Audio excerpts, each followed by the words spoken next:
Hi everybody, I'm going to be introducing a new spread that I call 5 Ps, which could be 6 Ps. But the cards you're seeing right now are just an example spread for you to understand the position of the cards. The center cards, there's a main card and a smaller clarification card. I'm using the Hanson-Roberts cards for the main cards and the miniature Rider-Waite for the clarification cards. The center cards are the present. The cards above are your prospects. The cards to the left are your past. The cards on the bottom are problems. And the cards on the right are your possibilities or the possibilities for prosperity. Now right in between the top cards, you'll see a rune. And I'll be doing a rune reading right after the tarot reading. So on with the readings. Hi there, Scorpio. While the other signs are trudging through April, somewhat having a miserable time, you're flying under the radar once again. I'd mentioned this in the April monthly that the tides are turning for Scorpio, and it really appears that way. I think things will lighten up when Venus goes direct on April 15th, and then again it'll even get better when the new moon appears on April 26th. But let's see what's going on in your reading. The center cards for your present, you receive the Ace of Wands and the Queen of Cups. The Ace of Wands marks a beginning, an inspirational, creative beginning. It's about undertaking fruitful endeavors. It's like heaven's giving the earthly plane a message of good fortune. And it really is time to take advantage of this auspicious time of change. Firmly grip the wand and take your life's direction into your own hands. And the Queen of Cups is personifying you. She showed up also in your April reading to say, hey, I'm here. And it's telling you to listen to your intuition. Listen to your inner voice and connect with your true feelings, and make sure you're listening to your gut feelings. One thing about the Queen of Cups is that she can give really good advice, but she can't follow her own good advice, and I think that's something that you should keep in mind as you go through the latter part of April. Now up in your prospects, you receive the Page of Swords and the King of Cups. They're polar opposites. The Page of Swords is about mental acuity, but he doesn't have the maturity of emotional control.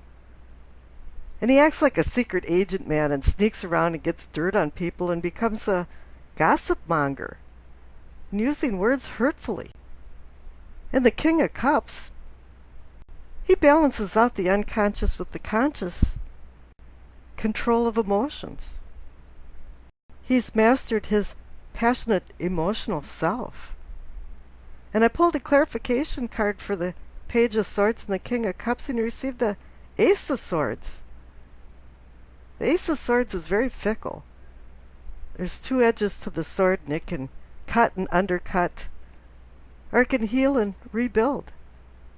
So do you want to act like the Page of Swords or the King of Cups when you're in control of the Ace of Swords? It's all up to you and your own willpower.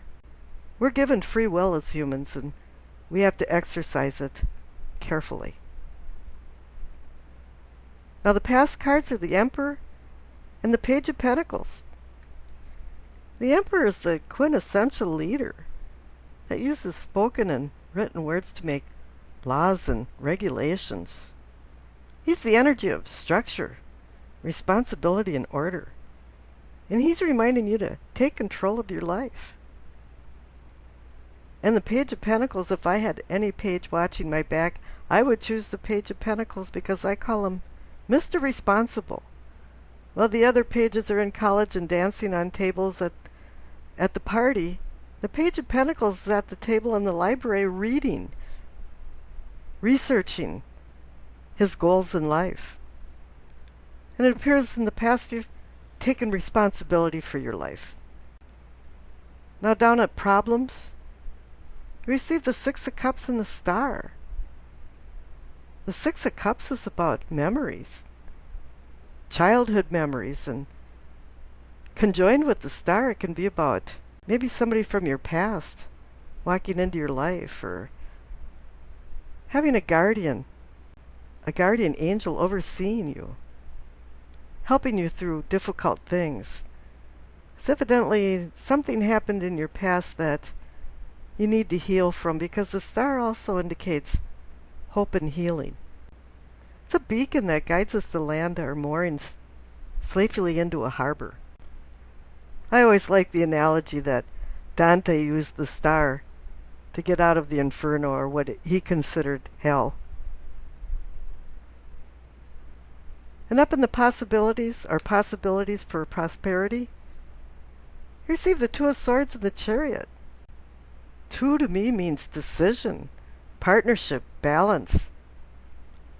But here this woman has her arms crossed in front of her heart chakra. She has to make a decision about opposing forces, and it's a difficult decision.